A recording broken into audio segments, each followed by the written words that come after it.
Pero a nombre de la Universidad del Claustro de Sor Juana, de la Dirección General de Educación Continua, quiero darles la más cordial bienvenida a esta plática. Sotris, por favor. Qué gusto, adelante, adelante.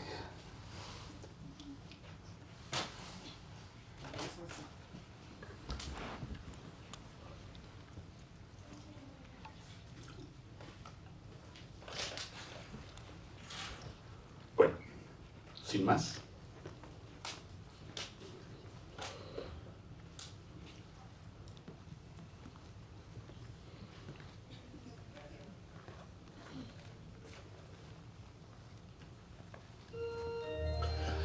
No. Hagan como que no escucharon. Por favor.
¿Quién de ustedes quiere ganarse una bolsa de chicles Motita sabor plátano por decirnos el nombre de esta obra?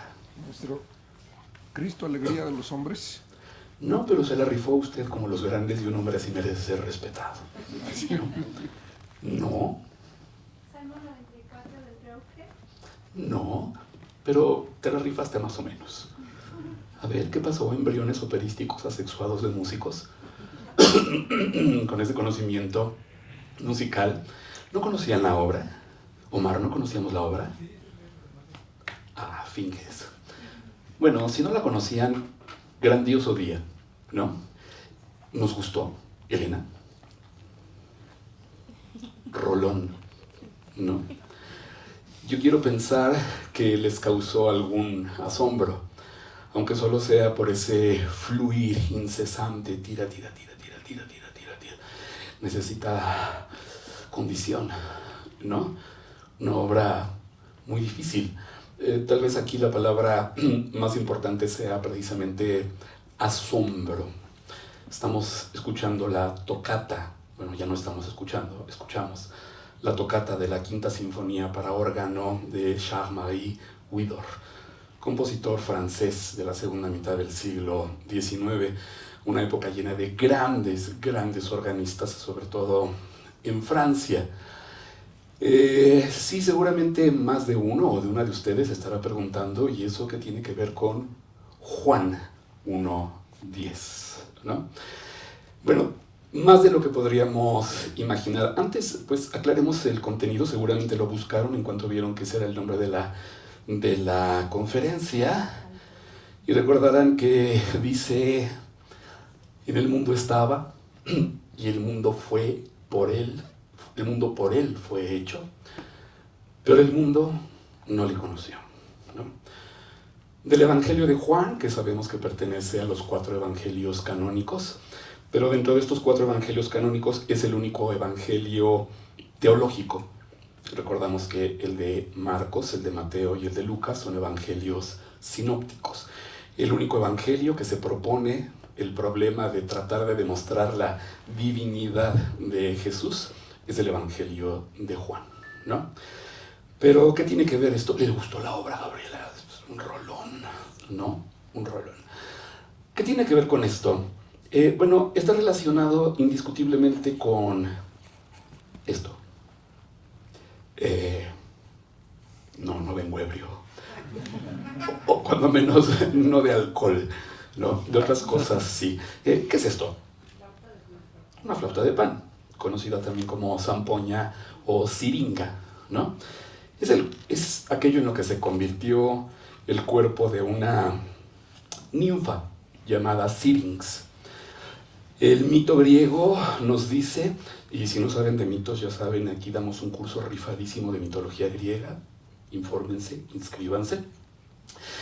El mito nos dice que en cierta ocasión Pan, divinidad de los bosques, ve a una ninfa, que como toda ninfa que se pareciera ser una buena ninfa en el mundo griego, va desnuda por el campo. Y obviamente se le enciende todo lo encendible a Pan y sale en su persecución. Cuando está a punto de alcanzar a Syrinx, Syrinx invoca a su padre, un dios río, y este la convierte en carrizos. Cuando llega Pan, queda perplejo porque lo único que ve son carrizos. Pero le llama mucho la atención la manera en la que el viento, al pasar por los carrizos, produce sonido. De tal manera que se le ocurre cortar tubitos de distintos tamaños, unirlos con cera, y por eso recibe el nombre de flauta de pan, ¿no? Pero también por eso se llama siringa, por el nombre de Syrinx, ¿no? Qué cosa tan simple, ¿no? Es decir, surge del asombro. El, digamos, pariente más remoto del órgano, pues es la siringa, ¿no? Estamos hablando de un órgano de tubos. Lo que escuchamos fue, pues, ni más ni menos que el órgano de la Catedral de Westminster, ¿no? ¡Oh, qué cosa! Seguramente han estado ahí, van todos los domingos a misa, a Westminster, y entonces, el asombro crece, porque para poder dimensionar lo que estoy diciendo y lo que quiero decir, Voy a hacer otra cabriola mental, ¿les parece? Ustedes no se angustien. Yo voy a ir uniendo poco a poco los fragmentos y si no se entiende, tampoco importa. Lo importante es que nos la pasemos bomba. Hay un poema.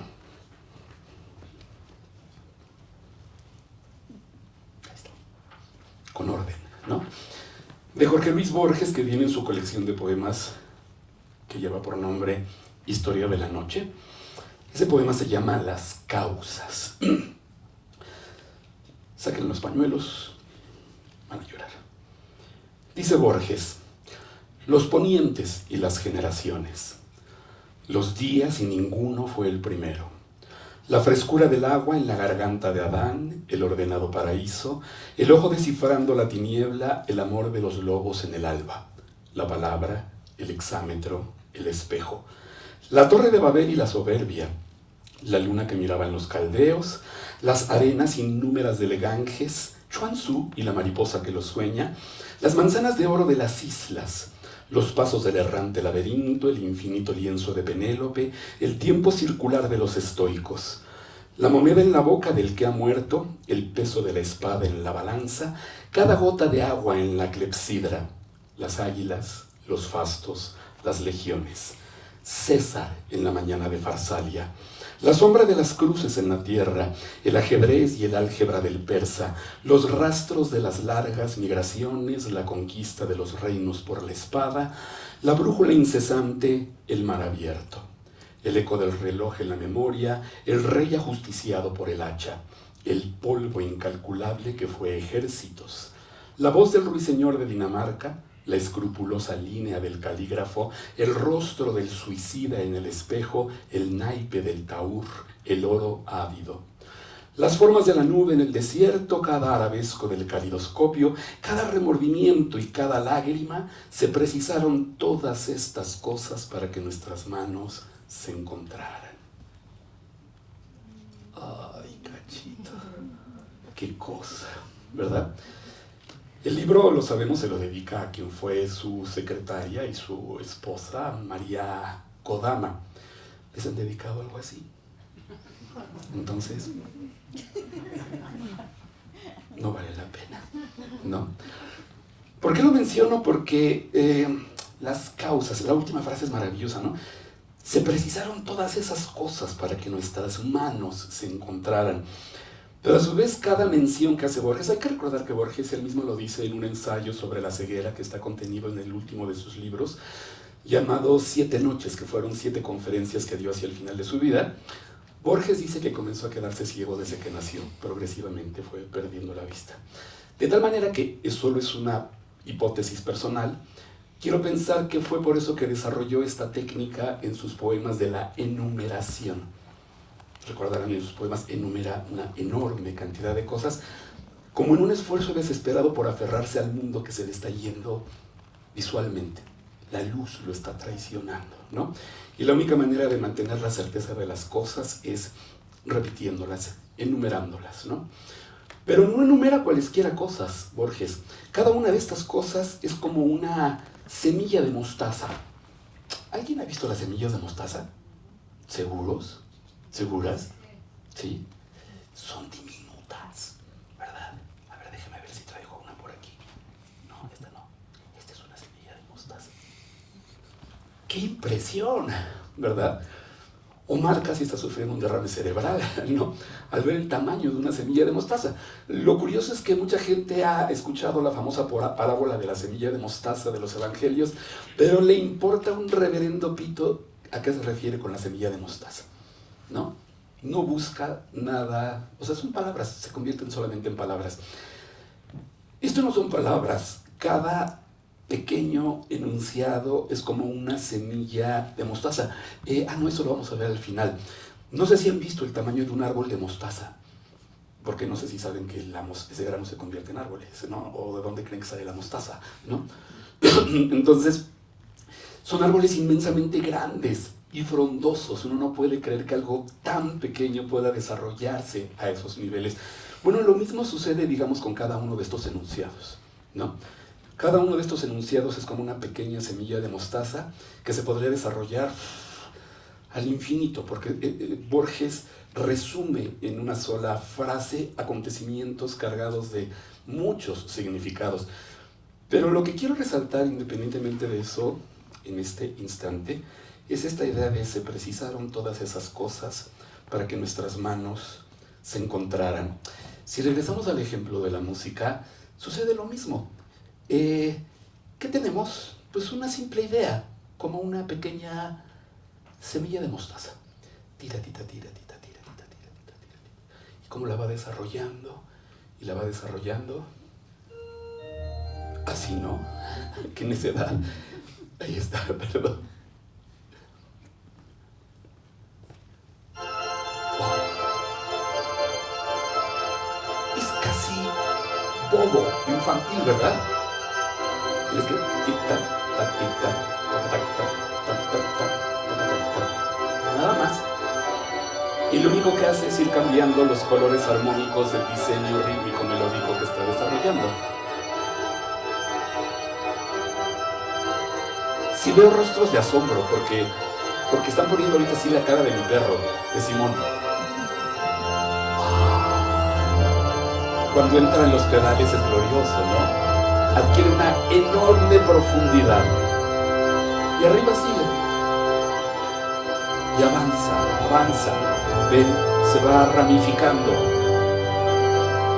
Y adquiere las mismas alturas de la Catedral de Westminster. Otra vez, la caja de resonancia de estos instrumentos es el edificio, ¿no? ¿Cuántas cosas no tuvieron que haber pasado en el terreno de la arquitectura para poder construir una catedral como la Catedral de Westminster, ¿no? Desde el perfeccionamiento del arco apuntado, no sé, me da vértigo. Y después convertir eso en una maravillosa caja de resonancia, ¿no? Y él sigue desarrollando ese simple motivo. Y si se dieron cuenta la primera vez que lo escucharon, que supongo que sí, porque entonces sí guardaron silencio, de pronto se hace pianito, pianito, pianito, pianito.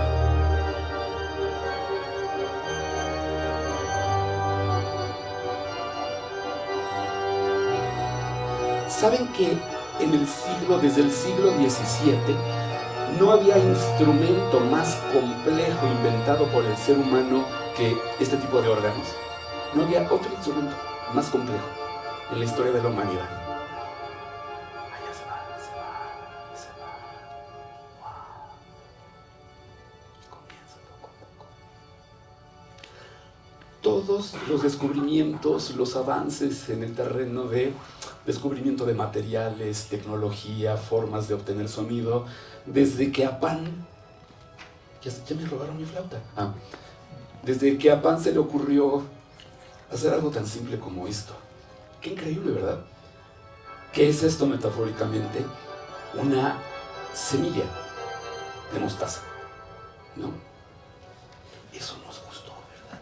Sí, qué bueno, ¿no? Es una semilla de mostaza y de pronto se va a convertir en esto, es increíble, ¿no?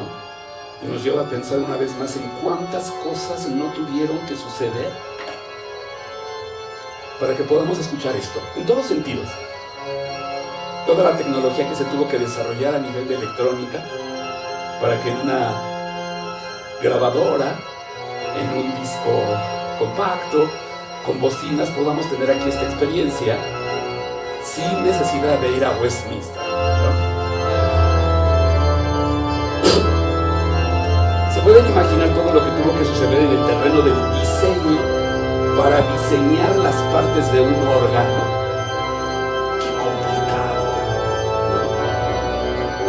Espero que cuando menos comiencen a sentir un poquito de vértigo, ¿no? O no.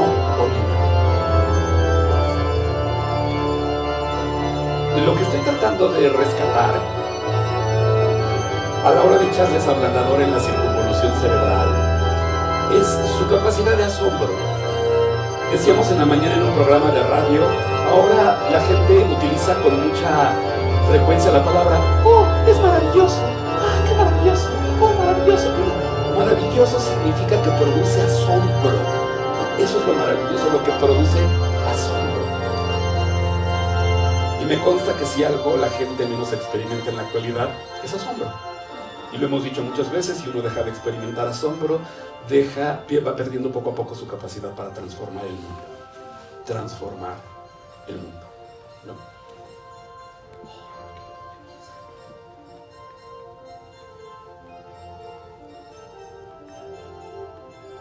Todo lo que tuvo que suceder en el terreno de la notación musical, en el terreno de la técnica, en el terreno de la evolución para que lográramos tener 10 dedos, ¿no?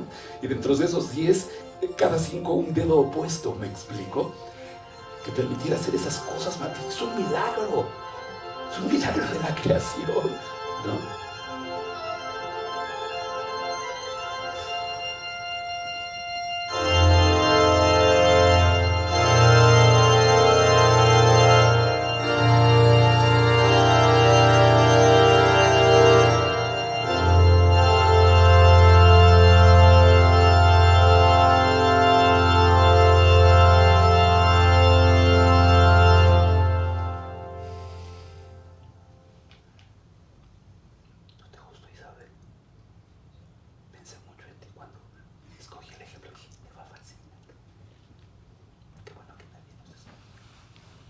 Y todo empezó con este muchacho, con Pana, ¿no?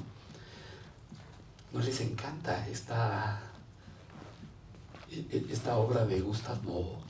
La manera en la que adivinamos la profunda nostalgia con la que mira al horizonte, evocando a esa mujer bellísima que de pronto se convierte en lo que lleva en las manos, ¿no? O este cuadro de Carlos Schwab, pintor simbolista. Ok, ¿a dónde voy con todo eso, no? ¿Qué tiene que ver con Juan 1:10? Por lo pronto, vámonos a Marcos 4:31. Ok, díganos por favor, por una licuadora prehispánica, ¿qué dice el versículo número 31 del capítulo número 4 del Evangelio de Marcos?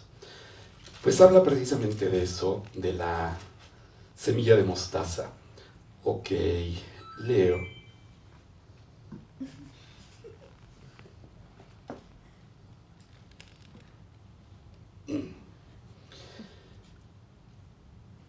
Se dice que Cristo decía, y ahorita vamos a dilatar ese se dice que Cristo decía.